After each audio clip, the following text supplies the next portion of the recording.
हरिओम. सीमाच rhythm yoga या YouTube चॅनलवर मी सीमा पाटील आपणा सर्वांचं सहर्ष स्वागत करते. श्रोते हो, जसं की आता आपण योग जागर हा उपक्रम राबवित आहोत आणि मग आपण परवा पाहिलंच, पहिल्या भागात पाहिलं की पद्मासन कसं करायचं, त्याचे फायदे वगैरे तिथून आपण सुरुवात केली. ओके. नंतर काल आपण पाहिला भाग दुसरा, तर त्यामध्ये आपण ओंकार चॅन्टिंग याबद्दल जाणून घेतलं. ओंकार कसा करायचा आणि त्यानंतर आपण प्रार्थना करायची हेही जाणून घेतलं. कारण ओंकार चॅन्टिंग प्रार्थना यामुळे काय होतं, आपोआप आपण मॅटवर आल्यानंतर योगाभ्यास करण्यासाठी आपलं मन आणि शरीर तयार होतं. आता त्याच्या पुढची स्टेप आपण आज बघणार आहोत. ती म्हणजे जे आपण आसनं करणार आहोत त्याची पूर्वतयारी म्हणजेच पूरक हालचाली आपल्याला करायच्या आहेत. मग जर पूरक हालचाली तर त्या कशा आणि कुठून सुरुवात करायची हे आज आपण जाणून घेणार आहोत. चला तर मग जास्त वेळ वाया न घालवता आपण आजच्या सेशनला सुरुवात करूया. ओके. सर्वप्रथम मॅटवर आपण असं आपल्या कम्फर्टेबल पोझिशन मध्ये आपण बसलेलो आहोत आणि अर्ध पद्मासन. थोडक्यात मी नेहमी ज्या याच्यात बसते किंवा माझ्या स्टुडंट्सला मी ज्याप्रमाणे सांगते तेच मी इथे तुम्हाला करून दाखवत आहे. सो अर्ध पद्मासनात आहे मी. माझा पाठीचा कणा ताठ, मान सरळ आणि ओंकार चॅन्टिंग झालेला आहे, प्रार्थना झालेली आहे आणि आता आपण दोन्ही हात आपल्या गुडघ्यांवर ठेवायचे आहे. थोडक्यात काय, द्रोण मुद्रेत. ओके. या पद्धतीने सिंपल दोन्ही हात ठेवायचे आहेत. आपले दोन्ही हात आपल्याकडे एल्बोज आपल्याकडे खेचून घ्यायचे आहे, जेणेकरून आपल्या पाठीच्या कणाची स्थिरता राहते. ओके. आणि पाठीचा कणा ताठ, मान सरळ. आता सावकाश इथे आपण ह्या मानेची जी हालचाल करणार आहोत, तर त्यासाठी आपण श्वसनाची जोड त्याला प्रामुख्याने देणार आहोत. मग यामध्ये आधी एक लांब श्वास घ्यायचा आहे आणि श्वास घेत घेत मान आपण वर करणार आहोत. Slowly and gently look up.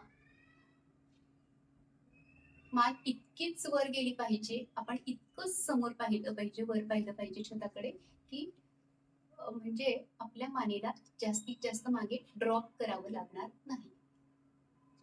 आता सावकाश श्वास सोडत सोडत आपली हनुवटी आतमध्ये टक करून घ्यायची आणि आपली हनुवटी कंठकुटीला टेकवण्याचा प्रयत्न करायचा. Slowly and gently look up. पुन्हा एकदा विथ इनहेल श्वास घेत सावकाश दृष्टी छताकडे. इथे आपण डोळे बंद केले तरी आपलं मन एकाग्र व्हायला मदत होते. सावकाश श्वास सोडत मान समोरून खाली. ओके.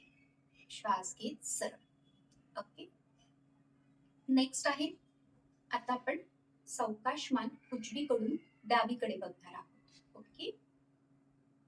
आधी एक लांब श्वास घ्यायचा आणि श्वास घेत सोडत सोडत मान डावीकडे. मान इतकीच वळवायची जितका आपल्याला त्रास होणार नाही. इथे आता तुम्ही बघू शकताय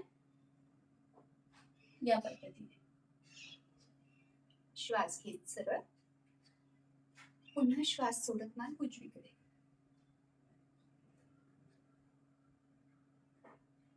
Inhale, center, and with exhale, turn your head on your left side. Inhale, center, and exhale on right.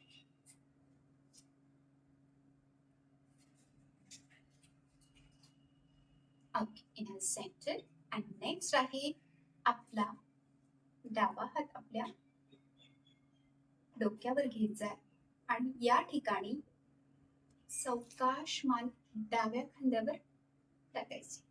आता या ठिकाणी आपण मान या पोझिशन मध्ये करत असताना हा खांदा उचकण्याची शक्यता असते, पण आपल्याला त्याला इथे पुश डाऊन. ओके. सावकाश त्याला खाली रेटा द्यायचा. जेव्हा मी मान डाव्या खांद्यावर टेकवण्याचा ड्रॉप करण्याचा प्रयत्न केला, तेव्हा आता माझ्या उजव्या साईडला जास्तीत जास्त ताण जाणवतो. Okay. Inhale, centre, and with exhale, drop your head on your right shoulder. Next, hold. Now, left shoulder should be pushed down. या स्थितीत आपल्याला काही सेकंद होल्ड करायचे. Okay, inhale center and we exhale from another side. या ठिकाणी आपल्याला श्वसनाची जोड देणं अत्यंत गरजेचं आहे. श्वास घेत सरळ आणि श्वास सोडत पुन्हा एकदा उजव्या खांद्यावर. ओके, इनहेल सेंटर आणि Excel relax.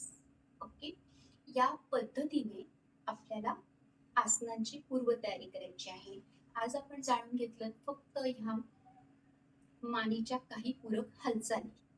Neck up and down, side to side and drop head. Okay, तर या पद्धतीने तुम्ही देखील करू शकतात. आणि जर तुम्हाला काही सिव्हिअर त्रास असेल तर नक्कीच तुमच्या योग तज्ञांचं मत घ्या, त्यांना विचारा, किंवा तुमच्या काही ट्रीटमेंट सुरू असतील तर डॉक्टरांशी नक्कीच डिस्कस करा आणि मगच ह्या गोष्टी करा. ओके, पण जर तुम्ही स्वस्थ असाल तर तुम्ही बसल्या बसल्या सोफ्यावर बसून करू शकत असाल तरी हरकत नाही, कारण बऱ्याच जणांना खाली मॅट टाकून योगा करण्यासाठी तेवढं बसण्याची कपॅसिटी नसते किंवा त्यांचं वय तसं नसलं तर आपण त्यांना, किंवा त्यांच्या काही थेरपी सुरू असतील तर आपण त्यांना त्या कॅटेगरीमध्ये मोडतो. सो अशा पद्धतीने ते करू शकतात बसल्या बसल्या. ओके, सो मला असं वाटतं की तुम्ही पण जर जास्त वेळ न दवडता योगाभ्यासाला अशा पद्धतीने सुरुवात केली तर आपण अजून जो पुढचा भाग शिकणार आहोत त्यात तुम्हाला नक्कीच इंटरेस्ट वाटेल आणि नक्कीच तुमचा योगाभ्यासाला तुम्ही सुरुवात कराल. Thank you so much to listening me very patiently and politely. धन्यवाद.